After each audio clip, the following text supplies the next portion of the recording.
শালা খানকির ছেলে শুয়ে বাচ্চা মানুষ হগা এখনো দিন সময় পড়ে আছে। খানকির বেটা তোকে হাইয়ে হাইয়ে মানা করেছিলাম বে যে ওদের সাথে মিশিস না। শালা এত দুনিয়াতে ভালো ভালো নামি দামি লোক মরে গেছি, তুই সুরের বাচ্চা কেন মরছিস না বে? এলো এ বগা মারানি, চুপ করে থাকবি। তুই রাজকারাতেই ওই চুদির বেটাটা ওইরকম হয়েছে।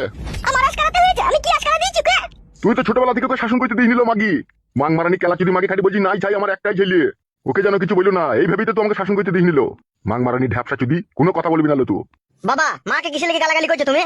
চুপ বে শালা উঠ বিড়ালের বাচ্চা, কথা বলে জিভ টেনে ছিঁড়ে নেবো খুনি আবার। শালা খানকি ছেলে 50 লাখ টাকা চুনালে গেল বে সুরের বাচ্চা। খানকি ছেলে মাগিটার কাছে যে গেলি মাগিটাকে ভর্তি পেয়েছিলি এই চুদির বেটা। কি বাপ গো মা তুমি আবার? শালা আমি ওইরকমই ভাববে না, ভরি যদি 50 লাখ টাকা জরিমানা লাগে তাহলে ভরি দিলে তো মনে 1 কোটি টাকা লাগবে শালা। শালাকে বলছি হায় হায় শালা আমি লটারিতে 1 কোটি টাকা পেয়েছি, তোকে 50 লাখ টাকা দেবো, ব্যবসা বাণিজ্য করে খাবি আর ভালো দেখি মেয়ের সাথে তোর বিয়ে দিয়ে দিবো না। শালা এমএলএর কাছে গোডাউন সব করতে গেছে শালা। তা আমি জানি ভাড়া আমাকে এইভাবে ফাঁসিয়ে দিবে? জানো না তা যাওয়া কি দরকার ছিল হে মাং মানি বেটা? মানুষ ভুল একবারই করে বারবার করে না, আর আমিও চিনি নিলাম এমএলএ সাহেবকে, বুঝি কত বড় গুদু মারানি ভাই। তুমি গুদমারানির ভাইয়েরও দোষ আছে, তোমার গায়ে বাল বেরোয়নি ফেদা বেটা। আমি লটারিতে 1 কোটি টাকা পেয়েছি, কোন পাড়ার লোক সবাই আমার হিংসা করবে, গ্রামের লোক সবাই আমার হিংসা করবে। হিংসা করি তো তোকে এমএলএ সাহেব ফাঁসাই লুবে। এ চুবলো আজল মারানি, তুই কথা বলি না, তোর কথা ভালো লাগছে না।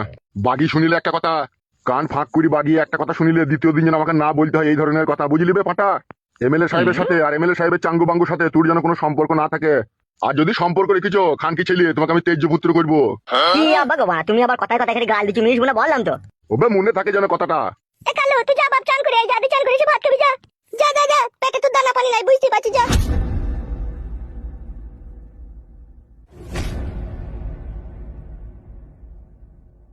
আরে মাং মারানি জাঙ্গিয়া ভাতারি সব কথার উপরে কথা দিস কেন লো? হ্যাঁ তোকে শাসন করতে হবে না, ফের পুনরায় যদি আবার এরকম কাজ করে বসে তাহলে তো পথের ভিখারি হয়ে যাবো আমি। তুমি তো সবই জানছো ছেলেটাকে ফাঁসানো হয়েছে, তারপরে আবার এত গালাগালি দেওয়ার কি দরকার বলো?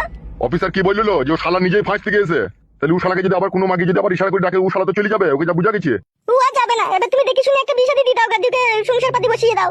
শালা খানকি ছেলে বিয়ে দিতেই তো ভয় লাগছে আমার, আবার যদি কোনো দুর্ঘটনা ঘটিয়ে বসে। না গো আর এইসব করবে না, বিয়ে শাদী হয়ে গেলে তখন ভালো হয়ে যাবে না, নিজের সংসার পাতি হয়ে যাবে তখন ভালো হয়ে যাবে ও।